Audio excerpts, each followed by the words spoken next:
Where do you belong? I'm not sure anyone has asked me that question for over 50 years. Oh, maybe on a superficial level. But on one level, it can seem like a question you would ask a lost child. But belonging is a deeply profound yearning. People will join a club, a church, a gang, a group, a cause, just to feel a sense of belonging. But where do you belong?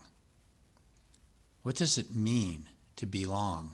Or as Jesus might put it, to be grafted onto the rootedness of who you are meant to be. Today we are privy to an encounter between someone who is filled with joy because he has found a sense of belonging and someone else who has been looking for belonging but has not found it. It's the story of Philip and the Ethiopian eunuch. According to historical documents, a eunuch was chosen around the age of 15 to be castrated and enslaved as a servant of the court. Often eunuchs were part of a royal lineage. Children who had royal blood running through their veins and who could potentially compete for the crown. In order to maintain control of the kingdom's shape, they were dismembered not only physically but sociologically. They would never have a deep voice either physically or within the chambers of power that would determine their future or the future of the kingdom. So this story is not just about the power narratives of kingdoms, but also of family narratives, something familiar to us all. Empire destroys people's lives. Empire and the desire for it rips any sense of belonging away from those caught in its gravitational field. I'm so pleased that so many of you are engaged in our Sacred Ground program. If you missed it, we will run it again, most definitely. In this program created by the National Church, we immerse ourselves in the stories of other peoples. One thing is clear. Empire seeks to strip away the stories, the history, the culture of those it enslaves. Empire seeks to control the narrative and ignore or even eliminate any sense of history of those who it seeks to control. Even those who are privileged and benefit from empire can be oppressed by narratives they have been fed about others or have been spoon-fed in their families of origin. Finding our true narrative empowers us to be set free from empire. We meet the Ethiopian eunuch right after he had a fresh reminder of the pain of unbelonging. He had traveled to Jerusalem to participate in temple worship, but being a eunuch, he was rejected from full participation. So what a wonderful movement of the Spirit we witness in this story today, where one man notices someone reading the Bible, sitting in an expensive chariot, and simply walks up to him and asks if he understands what he is reading.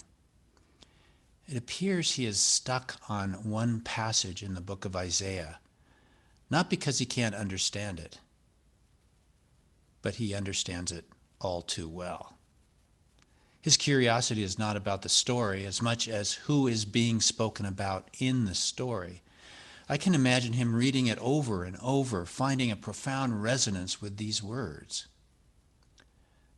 Like a sheep, he was led to the slaughter, and like a lamb silent before its shearer, so he does not open his mouth.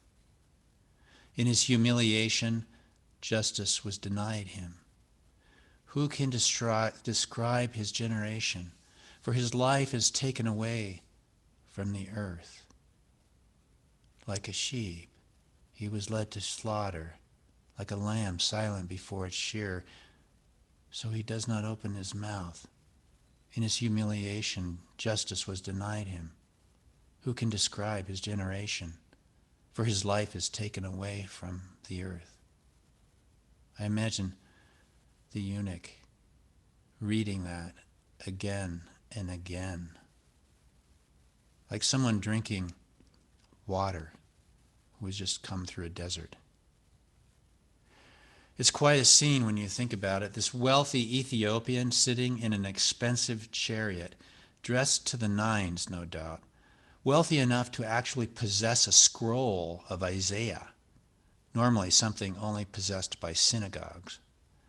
And Thomas, who recently fled for his life with only the clothes on his back, probably looking quite scruffy, yet one has the joy of belonging and one does not. There's nothing quite like reading words that capture something in your story. It's why people naturally share recommendations for books or poems, films. They share them with one another because they spoke to each other. You know that feeling when something just sneaks up on you and overwhelms you with a message you needed to hear? The words just break through, finding a way into the depths of your story, or more importantly, reminding you that you have a story and it's not over yet.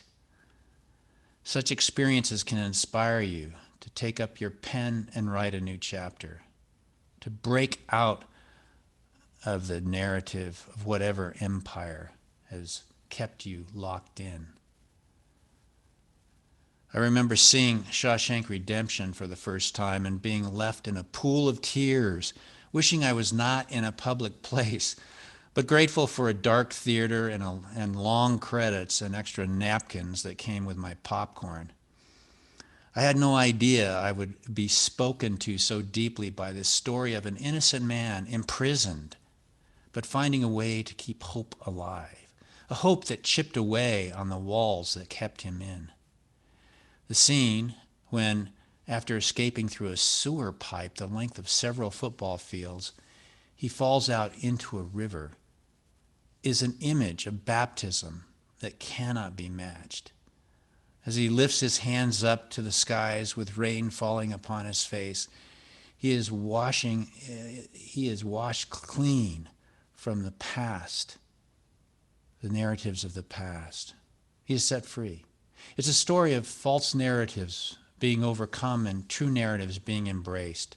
The entire scene resonated with one of the more powerful lines in that film: get busy living or get busy dying.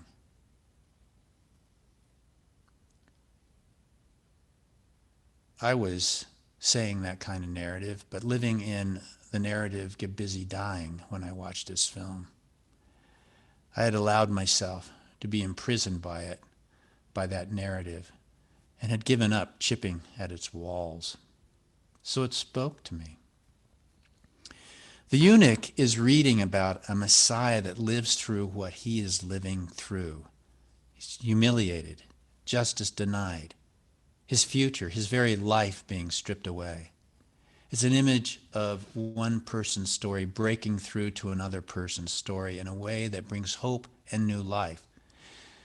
It is no wonder that as Philip tells of this God, evidenced by Jesus, a God who invites us into a place of belonging, that this man asks, "What is it to prevent me from being baptized?" What is keeping us from baptism? Our future, our new way forward is baptism. Baptism into the stories of others, which will open up our own story, a story which no doubt is a story about the desire to belong. Our future is to author new chapters in a story that is not yet over. As Ben already indicated, May is Asian Pacific Islander Heritage Month, established in 1978 when Jimmy Carter signed a joint resolution of Congress. Just as we are baptized into the story of African Americans, we are called to be baptized into the stories of all of God's children. And we are going to do that. As you see, the hymns we sing and the stories we tell this month will be our chance to sit with others and listen, learn, and be transformed. On the last Sunday of Easter, Sandra Ahn and Doug Wong will bring us reflections on their own Easter stories. And on Pentecost, the Reverend Dr. Fran Toy will preach to us. Look for testimonies from Ruben Simpliciano in our blog and opportunities for conversation led by Mary Lim Lampe. Where do you belong? To whom do you belong? As Jesus reminds us this morning, we belong to God, and because we belong to God, we belong to one another. Everyone is invited to graft their story on this vine that is rooted in love, inclusiveness, openness, and truth. There is something about focusing on our stories that brings hope because it reminds us that we are still writing our stories and creating new narratives for today and for future generation. This gives me hope, and I hope it gives you hope as well.